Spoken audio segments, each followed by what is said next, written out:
Hi friends, welcome back to my channel.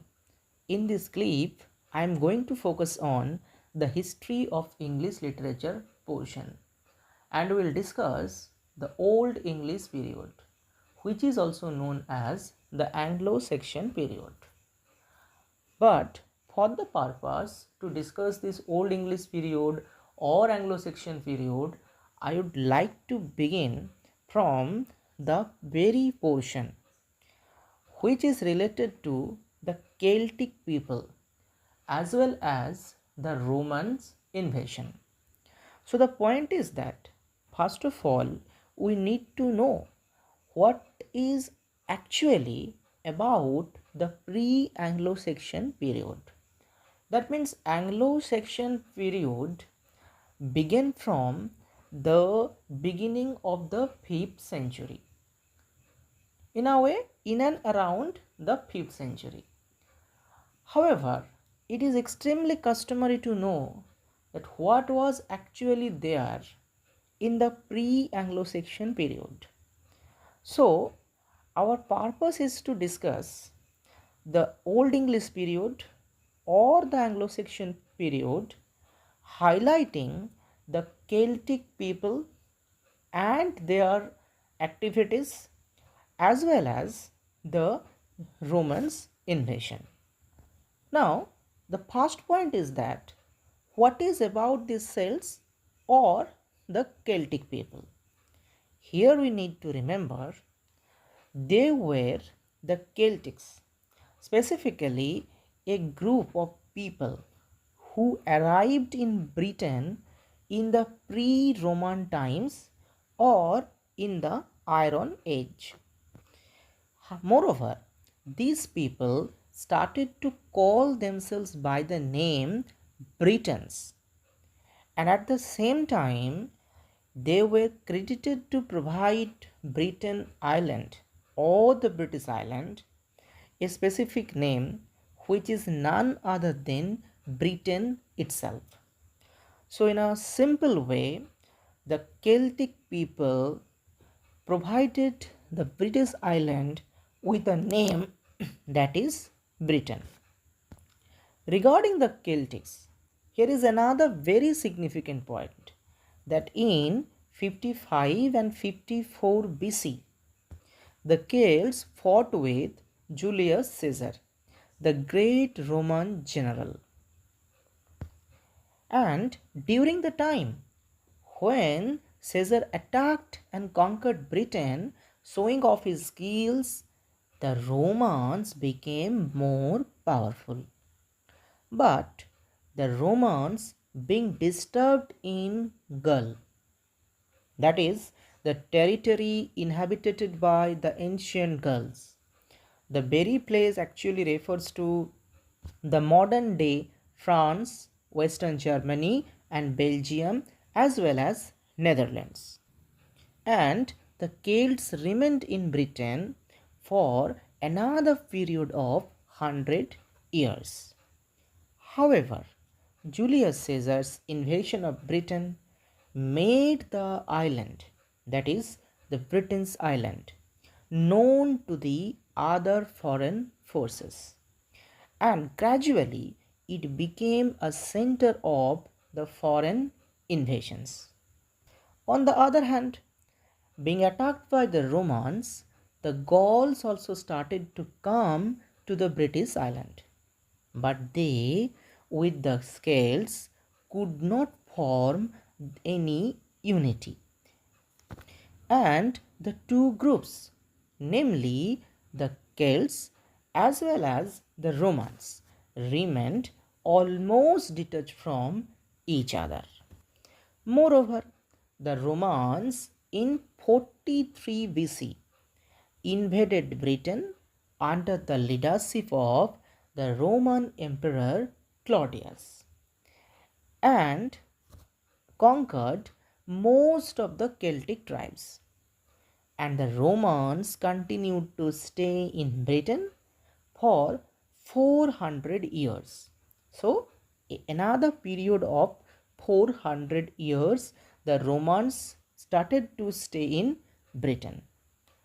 On the other hand, In the early 5th century, that is 5th century AD, more specifically in and around 410 AD, the Romans left England for the purpose to save their native land, Rome, from the hands of the external forces. So, in a simple way, the Romans left England in the early 5th century to save their native land from the external attacks. So, the Romans left England. Here is a question.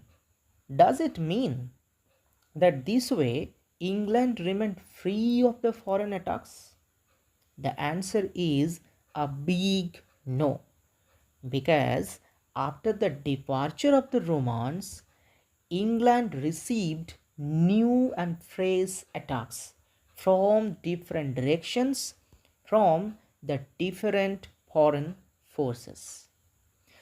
The power pattern which was left by the Romans got repleted with the appearances of the various Germanic tribes, and they usually came from the places like Germany, Denmark, Netherlands, and eventually they started to settle permanently in Britain. In this regard, the very information that we should keep it in mind is that among the constant attacks England received at that time, the notable forces were the Germanic tribes, and among them the central forces were Anglo, that means Angles, Saxons, and Jutes, who invaded England for the next few centuries.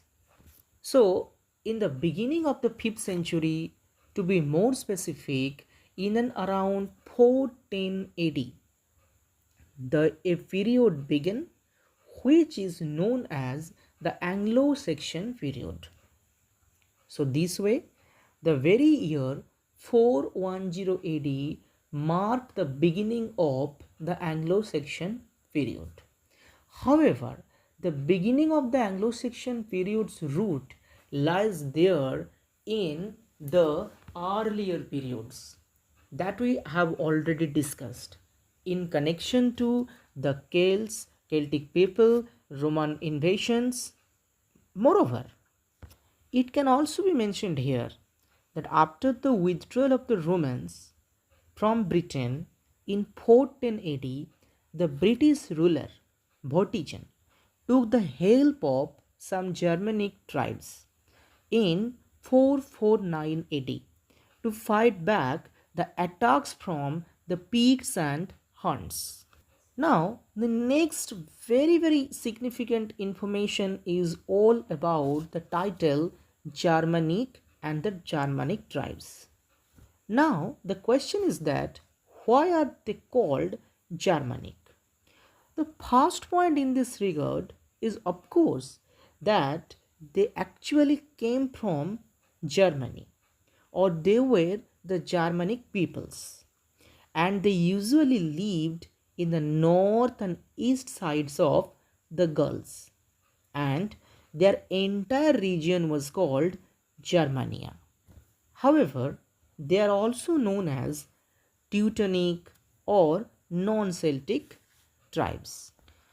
Among the three main Germanic tribes, here are Angles, Saxons, and Jutes. And in England, these three major Germanic tribes occupied different regions of lands. In this regard, we must remember that Angles occupied the Midlands and the North. The Saxons occupied Thames Valley, and Jutes started to dominate over Kent. Another very interesting point is the gradual development of Angles as well as the Saxons, and at the same time the weakness or the disappearance of the Jutes, as the Jutes lost their skill and unique identities. So right now we are discussing the Anglo-Saxon Britain.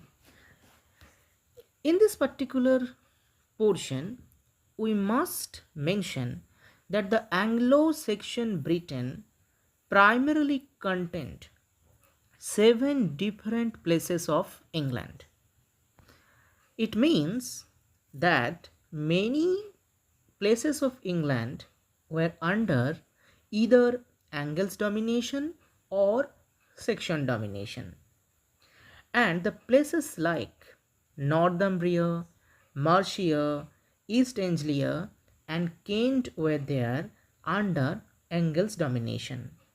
On the other hand, the places like Wessex, Essex, and Sussex were there under the supervision of the section or under the section domination.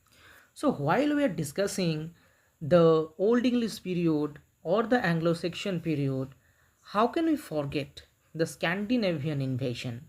That means another attack England received from the external forces, this time from the Vikings. Now the question is that who are the Vikings? What is about these Vikings in a way? So the Vikings are the seafaring people from Scandinavia, and they in the 8th and 9th centuries attacked England, finding it a place of temptation, finding it a place rich in materials. So eventually England became a place of attacks, became a place which was fond of the external forces. So the Scandinavians were no exceptions in this regard. They also attacked Britain or England in the 8th and 9th centuries. To talk more about the Scandinavian people, we must mention that they were the traders and invaders as well. And they were settled in the northern France. Right now the word France is very much important for us, because here lies the very reference to the location where the Scandinavians actually got settled. And for this purpose they were known as the Normans as well. And being there in the northern France, gradually they got familiar with the French language and culture. And the final Viking invasion that England received took place in 1066 AD, as William I, Duke of Normandy, became the next king after defeating Harold, the last Anglo-Saxon king of England. Here we must mention the year 1066 for several perspectives. First one is, of course, for the occurrence of the Battle of Hastings, which broke out in the very year 1066. Because in this year, in this very Battle of the Hastings, William I, that is Duke of Normandy, became the William the Conqueror. And this way he became the next king of England, as well as the first Anglo-Norman king of England. Another very significant point regarding the importance of the year 1066 is that this year marked the beginning of the Anglo-Norman period, because in this year the Battle of Hastings took place, and this Battle of Hastings also marked the Norman conquest, which means the beginning of the Normans' rules over there in England. So, Anglo-Saxon period in the history of the Old English literature began in and around 410 AD, that is in the 5th century, and it continued up to the year 1066 AD, because the year 1066 AD on the one hand marked the ending of the Anglo-Saxon period, as well as on the other hand it marked the beginning of the Anglo-Norman period. So here is the discussions on the Anglo-Saxon period's socio-political history. Thank you for watching.